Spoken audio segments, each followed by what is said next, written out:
Chosen one, there is a moment before the storm when the air goes still, not quiet, still. The difference matters. Quiet is the absence of sound. Still is the presence of something larger than sound, something that presses against the chest and holds the breath hostage before you even realize you've stopped breathing. That kind of stillness doesn't come from nature. It comes from the edge of the divine, from the threshold where what has always been meets what is about to be, and the collision between the two is so enormous that even the wind decides to wait. You have felt that stillness. Maybe you dismissed it. Maybe you called it anxiety, or tiredness, or one of those strange moods that come without explanation and leave without apology. But somewhere beneath the explanation, somewhere beneath the label you gave it so you could go back to sleep, you knew it was not nothing. You knew something was being communicated to you in a language older than words, a language that bypasses the ears entirely and speaks directly to the marrow. That language has a message today. Sit down, not because what is coming is too terrible to face standing, not because you are weak or unprepared or lacking in the qualities required for what lies ahead. Sit down because what is about to be spoken over your life deserves to be received in full.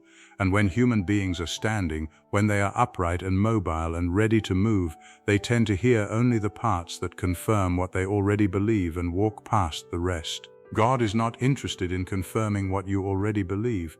God is interested in expanding what you are capable of understanding. So sit and understand that you were chosen before the word chosen had meaning to you. Before you had a name, before you had a face, before your parents had ever looked at each other across a room and felt that pull that would eventually result in your existence, the choice had already been made. This is not poetry.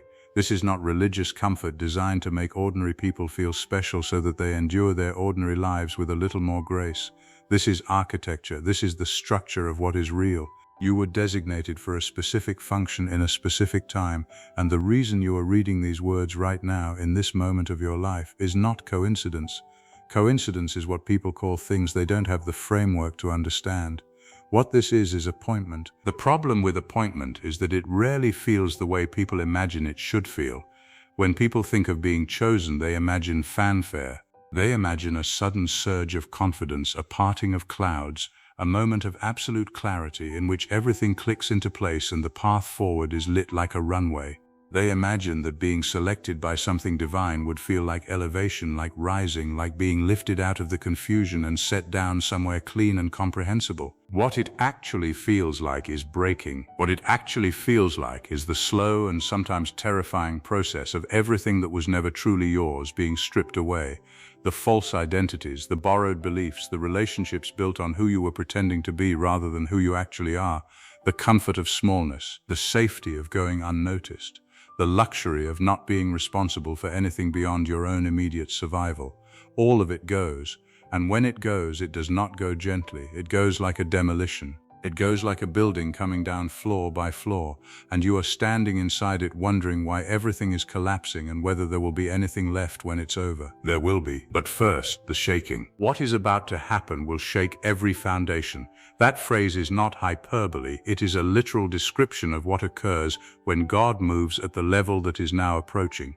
Foundations are the things we build on. Foundations are the things we never question because questioning them would mean questioning everything else. They are the deep assumptions about who we are, about what the world owes us, about what is possible and what is permanently off limits, about the nature of time and provision and love and suffering and purpose. These are the foundations, and they are about to be shaken, not destroyed. There is an important distinction between shaking and destroying that most people miss when they are in the middle of the shaking. Destruction removes what was there. Shaking reveals what is actually stable. When an earthquake moves through a region, it does not decide what falls and what stands. The quality of the construction decides. What was built on solid ground remains. What was built on sand, on convenience, on the fear of being alone, on the need for approval, on the lie that safety comes from control, that falls. And it falls not because God is cruel, but because God is merciful. Because you cannot build your real life on a false foundation, and walking into the extraordinary future that has been prepared for you while still attached to structures that were never real would be like trying to move into a new house without leaving the old one. You cannot do both. The shaking is the leaving. This is why it feels violent. This is why chosen people so often look from the outside, like they are falling apart at the exact moment they are actually being put together in the right configuration for the first time. Look at your life right now. Look at the areas where you feel the instability.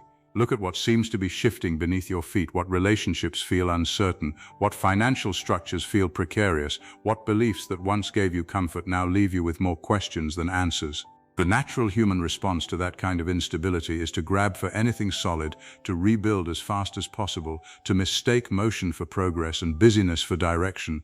But the invitation being extended to you right now is different. Do not rebuild yet. Let it shake, because in the shaking something is being shown to you that you could not see when everything was still and covered. You are being shown what was actually holding you versus what you thought was holding you. You are being shown the difference between the structures of your life that were created by fear and the structures that were created by truth. Fear builds fast and crumbles under pressure. Truth builds slowly, sometimes painfully, and it does not crumble, it deepens. The thing that is coming, and let the word come, settle in you rather than alarm you, because what comes toward the chosen is not punishment but deployment. The thing that is coming requires a version of you that has not yet fully arrived. This is why the preparation always precedes the promotion. This is why the wilderness always precedes the promised land.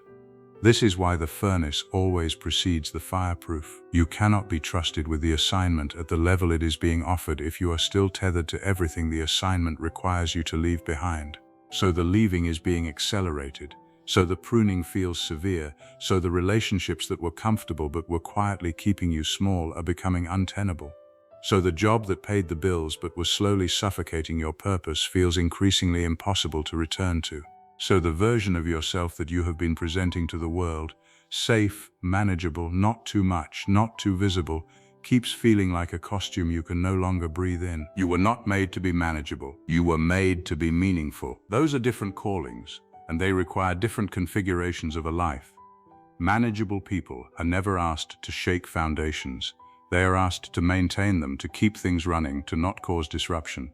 But you were never called to maintenance, you were called to movement. And movement at the level that is being initiated in your life looks from the outside like disruption and feels from the inside like loss before it eventually, finally reveals itself to be liberation. Let's talk about what shaking foundations actually means in practical terms, because the spiritual truth deserves a material translation. When foundations shake in a life, the first thing to go is usually certainty. The things you were sure about, sure enough that you never thought about them, sure enough that you built your daily decisions on top of them without examination, those things begin to feel uncertain. Maybe it's certainty about your identity. Maybe you built your entire sense of self on a role, a relationship, a success, a title, and now that thing is shifting or gone and you don't know who you are without it. That is a foundation shaking, and it is terrifying, and it is necessary. Because you are not your role, you are not your success, you are not what you have achieved or what you have failed at or what other people have said about you or what you have said about yourself in your lowest moments. You are something that exists prior to all of those definitions. And it is that prior thing, that original thing, that God is now trying to get to through the rubble of everything you piled on top of it. When foundations shake, the second thing to go is often relationship. Not all relationship, but the relationships that were built on who you were before, on the version of yourself that is now being outgrown. This is one of the most painful aspects of being in a season of divine acceleration, because you look at people you have loved, people who have been part of your story, and you feel a distance opening between you that you did not choose and cannot close. It is not that those people are bad. It is not that the love was false. It is that you are being moved at a velocity that not everyone in your life was designed to match. And the mercy of God sometimes expresses itself as the courage to let what has run its course complete its course rather than holding on past the point of purpose. Some of the loneliness you are feeling is not failure, it is preparation. It is the creation of space for the relationships that carry the frequency of who you are becoming. The connections that will not ask you to shrink back to the old size so that they can feel comfortable. The people who will look at the full scale of what you are and say more. Go further, I'll stand with you there. When foundations shake, the third thing to go is often financial certainty. Money is one of the primary structures through which human beings experience security. And when God is moving someone from one season to another, the financial ground almost always becomes part of the upheaval. This is where the test of trust is most acute, because money is tangible in a way that faith is not, and the absence of it produces a very specific and very consuming kind of fear. But consider what provision has looked like throughout every story of divine appointment that history has recorded. It never looked conventional. It never arrived on a predictable schedule. It never came through the channels that made logical sense from the outside. Manna in the wilderness, oil that did not run out, a coin in the mouth of a fish. Provision for the chosen has always been miraculous, precisely because conventional provision would have required conventional obedience, and the chosen are not called to convention, they are called to trust, to act on direction before the material evidence appears, to move before the path is fully visible. And in that movement, in that radical and costly act of trusting beyond what can be seen, the provision appears, not before, after. This matters. The provision does not come to convince you to move, it comes to confirm that you already moved. Faith that waits for evidence before it acts is not faith, it is strategy, and God is not interested in your strategy. God is interested in your surrender. Surrender. That word frightens people, particularly people who have survived things, people who learned early that surrender meant loss, that laying something down meant never getting it back, that trusting someone else with what matters most is an invitation to devastation. If that is your history, if you learned your lessons about surrender from people who were not trustworthy, then the invitation to surrender to something divine may feel indistinguishable from the invitation to be hurt again. That confusion is understandable, and God understands it. And the response to it is not a lecture about the difference between human untrustworthiness and divine faithfulness. The response is time. The response is accumulated evidence. The response is looking back over the full landscape of your life and identifying every moment you were held when you should have fallen, every time provision came from nowhere, every time a door opened that had no business opening, every time you survived what should have broken you, and understanding that those moments were not luck, they were signature, they were the fingerprints of something that has always been with you, always been ahead of you, always been working in the spaces between your efforts to bring about what your striving alone never could. You have been held this entire time. You will be held through this. Now here is what happens when the shaking stops. Here is what the other side of the upheaval looks like, because it would be dishonest and incomplete to speak only of the difficulty without naming the arrival. When the shaking stops, what remains is you. Not the curated version, not the performance, not the accommodation of other people's expectations or the shrinking to fit through doors that were too small for your actual dimensions. What remains is the original, the person who existed before the fear, before the disappointment, before the world got to you and started teaching you that the safest way to live was small.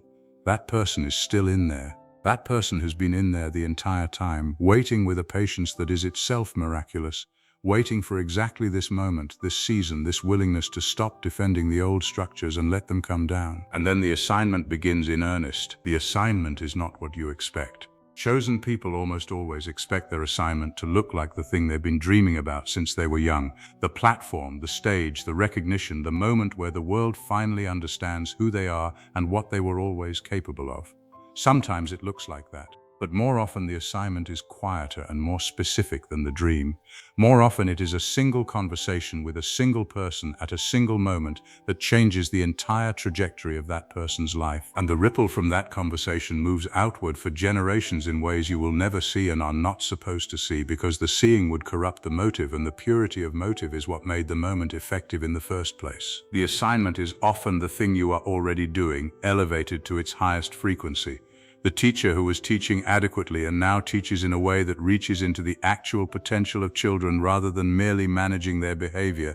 The business person who was running an organization for profit and now runs it as an instrument of real provision and dignity for everyone in its ecosystem.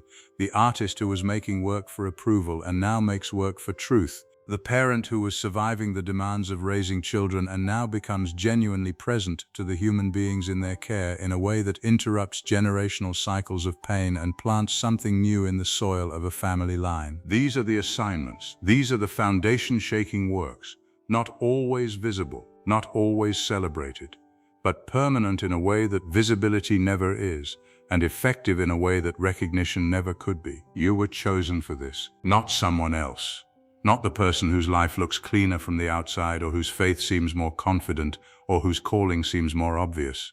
You, with this history, with these specific wounds that turned into these specific depths of understanding, with these particular gifts that were forged in these particular fires, with this exact combination of what you have seen and survived and loved and lost, that makes you capable of meeting certain people at certain moments in ways that no one else could, because no one else has been exactly where you have been. The wound is often the qualification. The place you are most ashamed of is frequently the place you are most equipped to speak into with authority, because authority in the kingdom of the divine is not granted by credentials or titles or years of unbroken success. It is granted by the willingness to have gone through something and come back with a testimony. Not a testimony that ties everything up neatly, not a testimony that makes the suffering seem clean in retrospect. A testimony that says, it was as hard as it looks, and I am still here. And here is what I found in the center of it that kept me. And here is what I want to offer you, because you are in the center of something hard right now, and I know what it feels like, and I want you to know you are not alone, and I want you to know that the center is not the end. That is the assignment. Are you ready to receive it? Not ready in the sense of feeling ready. Feeling ready is almost never part of the equation. Feeling ready is a luxury reserved for tasks that don't actually require anything beyond your current capacity. When the assignment requires you to exceed your current capacity, which is the whole point, because the assignment is designed to expand you, not simply to utilize what already exists, you will not feel ready. You will feel insufficient. You will feel like there has been some kind of mistake, like God has confused you with someone else, someone more stable or more gifted or more spiritually advanced or simply more deserving. You are not more deserving. Neither is anyone else. Deserving has nothing to do with it. Appointment has nothing to do with merit. If it did, the entire lineage of the chosen throughout human history would look very different. It would be populated exclusively by people who had lived unblemished and exemplary lives from the beginning. But it is not. It is populated by people who lied, who ran away, who doubted, who made catastrophic mistakes, who spent years in exactly the wrong place before they found their way to the right one. Because the assignment is not given to the already perfect, it is given to the made ready. And the making ready is the process you are in. So when you feel insufficient, understand that you are not receiving new information about your limitations. You are receiving appropriate information about the size of what you are being asked to carry. Insufficient feeling is not a disqualification, it is orientation. It is your internal system correctly registering that what is being placed in your hands is larger than what you have held before, and therefore the hands need to grow, and the growing is happening now, in the shaking, in the uncertainty, in the willingness to sit in the stillness and receive what is being spoken rather than running back toward the familiar. Sit down, let it shake, let it find in you what has always been there, and then rise. Not with the bravado of someone who has conquered their fear, but with the quiet and unshakable certainty of someone who has been held through it, someone who has been in the center of the impossible and has felt unmistakably the presence of something that does not leave, something that does not waver, something that chose you before the world got a chance to tell you who you were and has been waiting with extraordinary patience for you to be willing finally to believe it. The foundations are shaking. That is not the disaster. That is the signal that what is permanent is about to be revealed, the signal that what was always in you is now being summoned to the surface, the signal that the time for staying small has passed, the time for the performance is over, the time for waiting until you feel more ready and more worthy and more certain has come to its conclusion, because the world that is waiting for your assignment cannot wait any longer. It needs what you carry. It needed it before you were ready. God decided to send you anyway. Sit down, receive it, then rise. There is a particular kind of suffering that confuses people more than any other kind,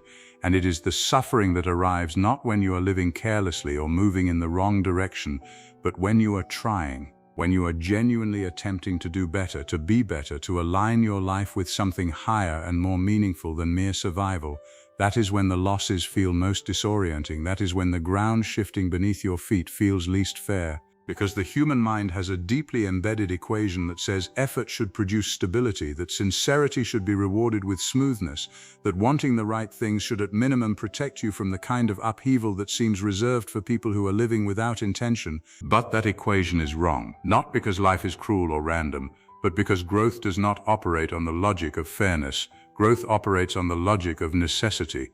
And what is necessary for the person being prepared for something significant is almost never comfortable. It is almost always the opposite of comfortable. It is the removing of everything that was providing false comfort, so that the real foundation, the one that will actually hold the weight of what is coming, can be properly laid. Think about what a builder does before construction begins on something permanent.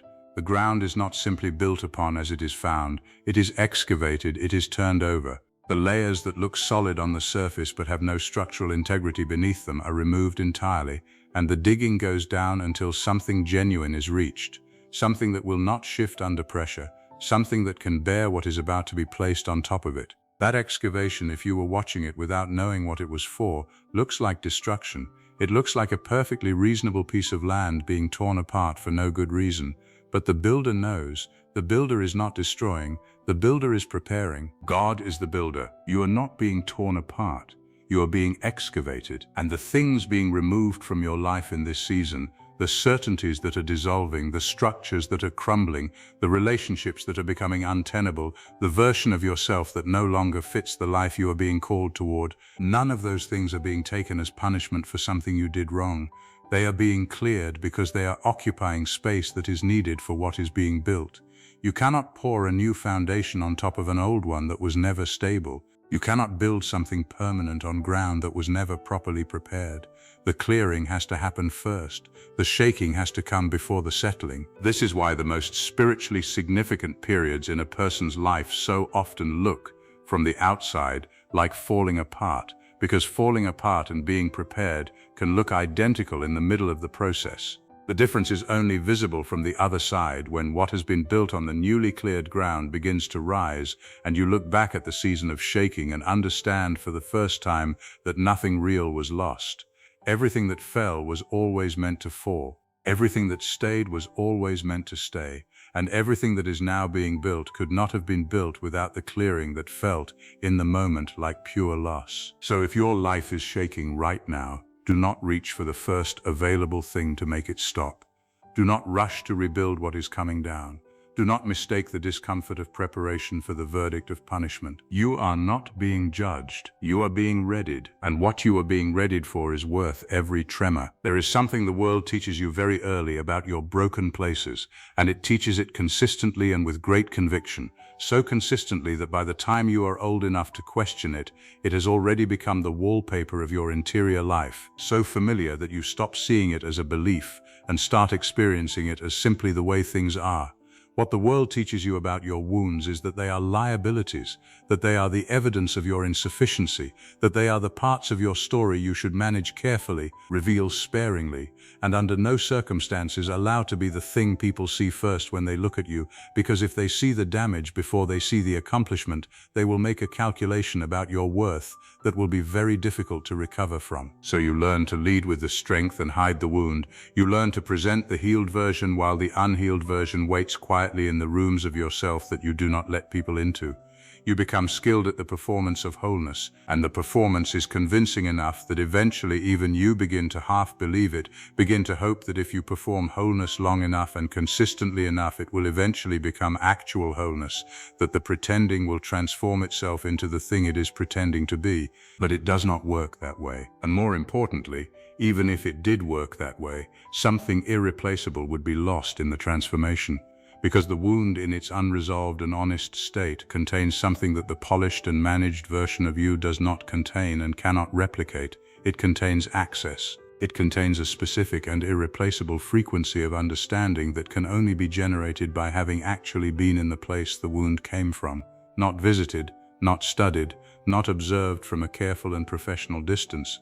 Actually been in, actually lived inside of. Actually survived at a cost that still shows when the light hits you at a certain angle. That access is not a liability. That access is the qualification. Consider what happens when a person who has never experienced real loss attempts to comfort someone in grief. The words may be technically correct, the intention may be entirely genuine, the effort may be visible and sincere. But there is something missing from the exchange, something the grieving person can feel in their chest, even if they cannot name it, a kind of hollowness at the center of the comfort that makes it land softly but not deeply.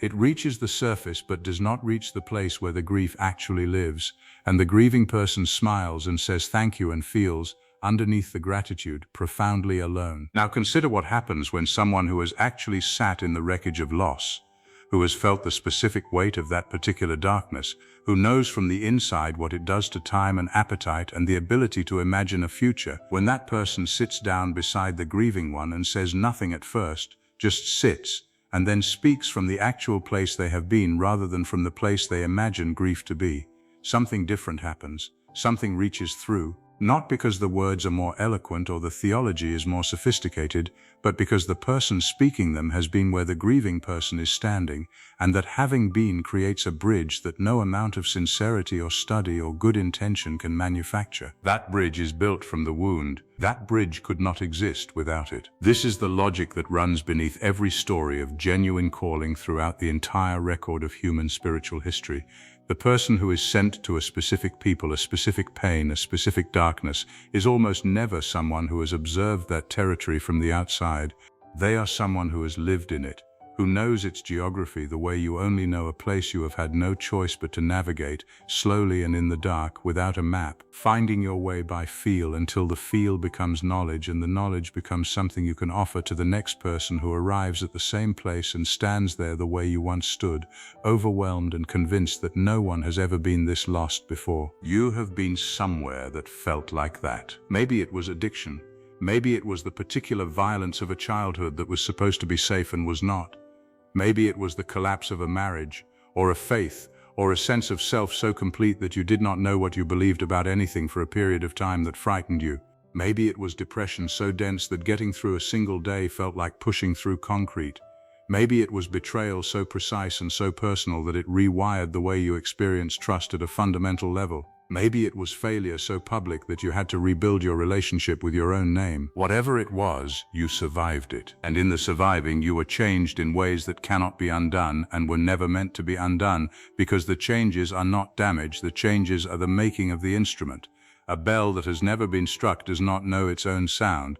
You have been struck, you know your sound now. And your sound, the specific resonance that was produced by the specific striking that your life has put you through, is the sound that certain people in certain moments of their own darkness need to hear more than they need to hear anything else. Not the sound of someone who has never struggled. Not the sound of someone who has it figured out and is generously sharing their figure-outedness with those who are still confused. Your sound. The one with the complexity in it. The one that carries both the memory of the darkness and the evidence of the coming through. That particular combination, darkness remembered and light embodied, is what gives your voice its authority. Not a credential, not a title, not years of study, though study has its place. The authority comes from the having been. It comes from the fact that when you speak about certain things, you are not speculating, you are reporting. And people can feel the difference between speculation and testimony even when they cannot articulate what they are feeling, and what they feel in the presence of real testimony is permission. Permission to be honest about where they actually are. Permission to stop performing their own wholeness for a moment and let someone see the real condition of things. Permission to believe that where they are is not where they will always be, because the person speaking to them was once in a version of this same place and clearly, evidently, undeniably is not there anymore. Your wound gives people permission. That is not a small thing. That is perhaps the most significant thing one human being can offer another. The permission to be honestly wherever they are, without shame, without the exhausting performance of being further along than they actually are, without the loneliness of suffering in a curated silence because the world has made them feel that their suffering is an embarrassment, rather than a human experience that connects them to every other human being who has ever tried to live with any degree of sincerity and found it sometimes devastating. You were not given your history by accident. The specific shape of what you have been through was not random, was not simply the chaos of an indifferent universe landing on you without purpose or direction. The shape of your wound corresponds precisely to the shape of the need you were made to meet. This is the detail that stops people when they finally see it, when they finally map the correspondence between what broke them and what they are now uniquely, specifically, irreplaceably equipped to do. The match is too precise to be coincidence. The fit is too exact to be accident. You are not damaged goods trying to find a way to be useful despite the damage. You are a precision instrument, and the damage is the precision. So stop apologizing for your history. Stop managing it into invisibility. Stop treating the most formative and defining and qualifying experiences of your life as though they are things to be overcome rather than things to be offered. The overcoming is not the end of the story, the offering is. The moment when what you survived becomes what someone else is saved by, that is the completion of the wound's purpose. That is when the thing that was done to you or that happened to you or that you walked yourself into and had to walk yourself back out of, finally reveals what it was always building toward. Not your destruction, your qualification. And there are people waiting right now in the specific darkness that you know the specific geography of, who need exactly what only you can bring, because only you have been exactly where they are standing, and only you can build the bridge from that place to the other side, because you have already walked it, and the walking is what made it real, and the realness is what will hold their weight when they finally trust it enough to cross. There is a conversation that happens almost universally among people who are standing at the edge of something significant, something that carries real weight and real consequence and real potential for both transformation and failure. It is not a conversation they have with other people. It is a conversation they have with themselves, quietly, in the hours when the noise of daily life settles enough for the deeper questions to rise to the surface. And the conversation goes something like this: when I am more prepared, when I have more experience, when I have resolved this particular weakness, when the circumstances are slightly more favorable, when I feel more certain, when I feel more ready, then I will move, then I will begin, then I will step into the thing I know I am supposed to step into. And the days become weeks, and the weeks become months, and the months, if the conversation is never interrupted by something more honest, become years, and the years accumulate around the unlived calling like sediment around something that was always meant to move but never did. And the person who was supposed to move looks up one day and realizes that the waiting itself has become the life, that the preparation has swallowed the purpose, that the feeling they were waiting for, that specific sensation of readiness and certainty and sufficient confidence, never came, and now they are not sure if they are still capable of beginning, and they are not sure if what was waiting for them on the other side of the movement is still there, and they are not sure of very much at all, except that somewhere along the way they made a decision without realizing they were making it. The decision to wait indefinitely, and indefinitely has a way of becoming permanently if nothing intervenes. Something is intervening right now. The truth intervening is this: readiness is not a feeling. Readiness is not a state you arrive at after sufficient preparation. Readiness is not the absence of fear or doubt, or the awareness of your own limitations. Readiness is not the sensation of confidence flooding your chest and the path ahead becoming suddenly and irresistibly clear. That sensation exists. People experience it, but it is not readiness. It is adrenaline. And adrenaline is a terrible foundation for a calling, because adrenaline fades. And when it fades, if the only thing that was propelling you forward was the feeling of being propelled, you will stop. And the stopping will feel like failure, and the failure will become another piece of evidence in the case you are building against yourself, the case that argues you were never really equipped for this, that the whole thing was a misunderstanding, that someone more capable should have been sent. Real readiness looks nothing like the feeling of readiness. Real readiness looks like movement in the presence of fear. It looks like taking the step while the knees are uncertain. It looks like opening your mouth to say the true thing while the voice is still shaking. It looks like committing to the direction before the full path is visible, before the provision is secured, before the outcome is guaranteed, before anyone has confirmed that what you are about to do is a reasonable thing to do. Real readiness is almost always indistinguishable from recklessness to the people watching from outside it, because from the outside, a person moving without complete certainty looks exactly like a person who has not thought things through. But from the inside, from the place where the movement is originating, it feels like something different. It feels like obedience. It feels like the terrifying and costly and necessary act of trusting something you cannot fully see over something you can fully see but that has never actually taken you anywhere worth going. That act of trust is not comfortable. It was never designed to be comfortable. It was designed to be transformative. And transformation and comfort are, at the level that actually changes a life, mutually exclusive. You do not transform by staying where the transformation is not required of you. You transform by moving into the territory where what you currently are is insufficient for what the territory demands, and then allowing the insufficiency to be filled by something beyond your own supply. That filling, that experience of being sustained and guided and provided for in the middle of a movement you could not have rationally justified, is what builds the kind of faith that nothing can dismantle. Not the faith that was inherited or adopted or agreed to intellectually, but the faith that was forged in the actual experience of moving without a net and discovering that the falling you feared did not come, or that when it came it was caught, or that even what felt like hitting the ground was actually being placed precisely where the next part of the journey was meant to begin. You will not build that faith by waiting until you feel ready. You will only build it by moving before you do. Think about every person whose life you admire for the quality of its courage, for the texture of its depth, for the evidence it carries of genuine transformation and genuine purpose. Not the surface of the life as it appears in its most presentable moments, but the actual substance of it, the quality that makes you feel, in their presence or in the presence of their work or their story, that something real is being offered rather than something performed. Every person whose life has that quality has a moment, usually more than one, where they moved before they were ready, where they said yes to something that exceeded their current capacity, where they walked into a room they had no business being in by any rational measure and trusted that what was in the room would meet them there, and it did.